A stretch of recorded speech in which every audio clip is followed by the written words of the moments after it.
में कहा गया। एक स्वर्णकार था, वो बहुत बेईमानी से सोने का काम करता था, मिलावट करके असली सोना रख लेना और नकली बना करके देना ऐसा। और 2 राजकीय कर्मचारी आते थे उसके यहाँ, पुलिस वाले, वहीं रात्रि में सोते खाते पीते गश्त लगाने वाले जो होते हैं। धीरे धीरे धीरे धीरे मित्रता हुई और धीरे धीरे सारी पोल हो जान गए स्वर्णकार की, और सब पता चलने लगा कि इतनी संपत्ति इसके पास है।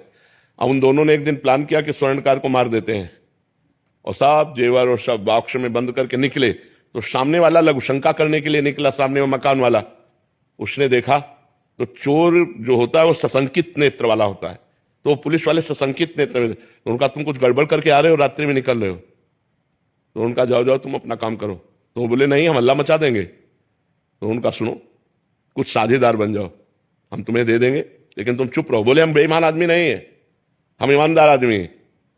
और वो लड़ गया। जब लड़ गया तो उनको केस बनाने में देर न लगी, वो बक्सा उसके पास रख दिया और तुरंत हल्ला मचा दिया और कहा इसने स्वर्णकार को मारा है, स्वर्ण लिए जा रहा था, मैंने गिरफ्तार किया। पूरा का पूरा केस उसके ऊपर आ गया। अब उसको बंदी बना लिया गया। गवाही पुलिस वाले कि इसको हमने घर से निकलते देखा है और ये बॉक्स उसकी चोरी का है और इसने स्वर्णकार को मार दिया, और केस पुलिस वालों ने किया था और ठोक दिया सामने वाले के। अब जब जज के सामने पेश किया गया तो सारी साक्षी उसी के खिलाफ थे, जो सत्य आदमी था। तो उसने रो के कहा जज से कि आप जो सजा देंगे वो तो भोगना ही पड़ेगा, क्योंकि साक्ष्य हमारे खिलाफ है, लेकिन मैं हृदय से कहता हूं मैंने पाप नहीं किया, ना मैंने उसे मारा है, ना मैंने चोरी की है। मैंने ऐसा ऐसा बोला तो मुझे फंसा दिया गया। तो जज के अंदर भगवान बैठे। उन्होंने कहा कि ठीक है, हम इसे और खींचते, तारीखें और दी। और एक दिन एक आदमी जो ऐसे ही फुटपाथ में मर गया था, उसके साथ उस जिसके साथ मुकदमा चल रहा था, सत्य आदमी को, उसको पुलिस वालों को साथ दिया कि आप इसका अंतिम संस्कार कराएं।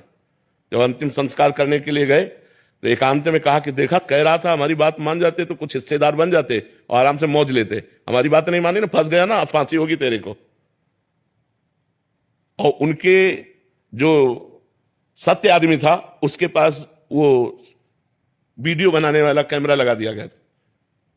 जज ने सफाई के लिए जब वो गया, पूरा वीडियो सहित पेश किया, तो सत्य आदमी तो निर्दोष था ही।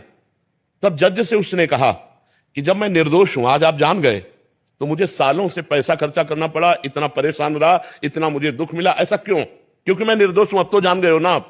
तो जज ने कहा सत्य बताना, इस जन्म में तुमने कोई ऐसा पाप किया है जिसकी सजा न मिली हो और जिसका प्रायश्चित न किया हो? उसी का दंड आपको यहां निर्दोष होने पर प्राप्त हो।